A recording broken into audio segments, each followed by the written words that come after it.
After a prolonged period of limited official exchanges, the China-U.S. relationship is now witnessing a return to diplomacy of sorts with the back-to-back visits of U.S. Secretary of State Antony Blinken and Treasury Secretary Janet Yellen to China.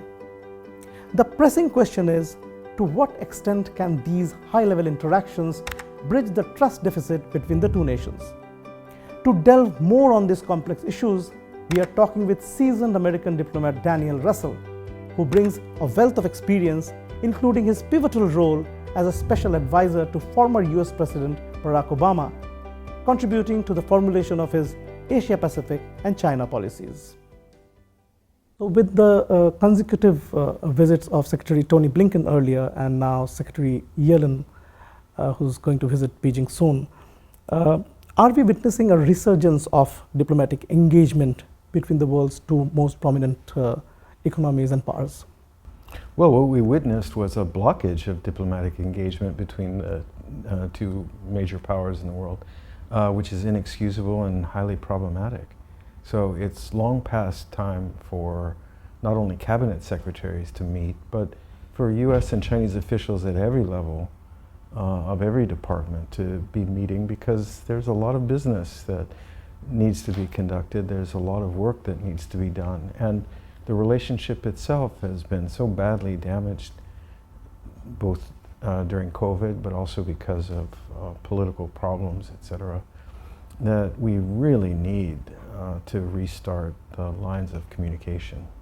Can we expect some tangible outcomes from these high-level engagements that we are seeing now between China and the US?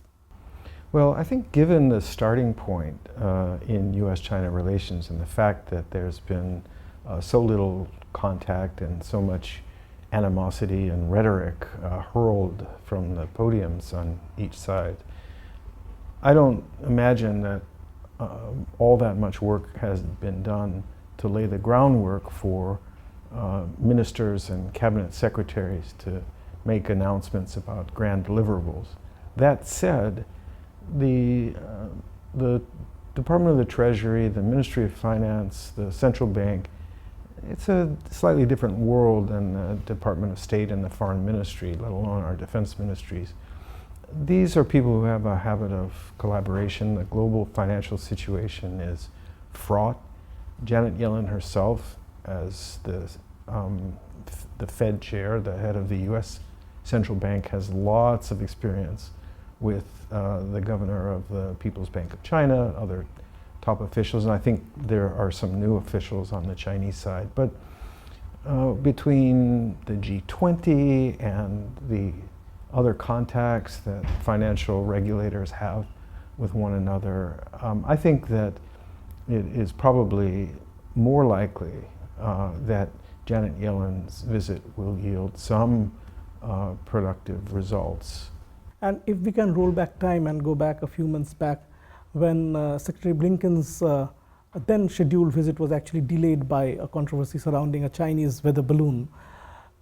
Recently, the Pentagon has released a report which said that the balloon actually didn't collect any information when it was flying over the airspace of the US. So on hindsight, do you think it was kind of a much ado about nothing, and that people overreacted at that point in time? The fact that the revelation and the downing of this device and this balloon led to a 5-month delay in the critically important in-person meetings between the top diplomats of our two countries. That's, in my view, unforgivable and irresponsible. Tony Blinken, the Secretary of State, announced at the time the balloon was over the United States that he was obliged to postpone his visit. He didn't cancel it. He picked up the phone and contacted Foreign Affairs Director Wang Yi and conveyed publicly that he wanted to maintain the communication and this was merely a delay.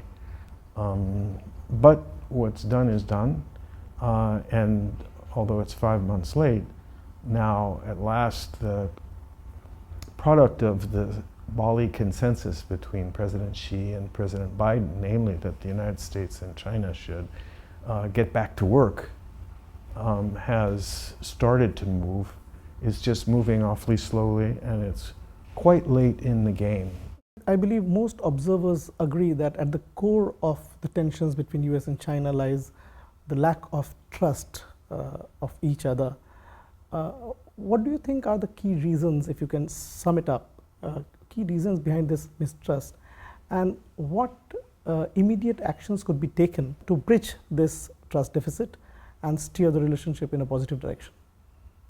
I wish I had a good and easy answer to both parts of your question, what caused this and what can be done about it. There's no one single cause for the steady downward spiral in the relationship and in the mutual trust, first between the two governments and secondly between the two people. This is really dangerous, and the growth in mistrust and suspicion towards the other, even hostility towards the other, is very hard to reverse. It was clearly exacerbated by the quarantines during the COVID pandemic, the fact that it wasn't possible for people to meet for normal business, normal exchanges, et cetera, to be conducted. Everyone in the world suffered from that to some degree. I'm not a pessimist, but I think that what it means is that we have no time to waste, that we have to work at every level and take advantage of every opportunity to rebuild connections, to find areas where we do agree to help our people, whether they are tourists or students or business people or policymakers, spend time engaging directly with each other in the other's country to the extent possible. So opening the door, laying out a welcome mat, these are very common sense sorts of steps, but they're necessary. And I'm very glad to note that I think I see a shift now back to the healthier and more traditional acceptance of the fact that there are both areas of disagreement and competition and areas of important cooperation or coordination.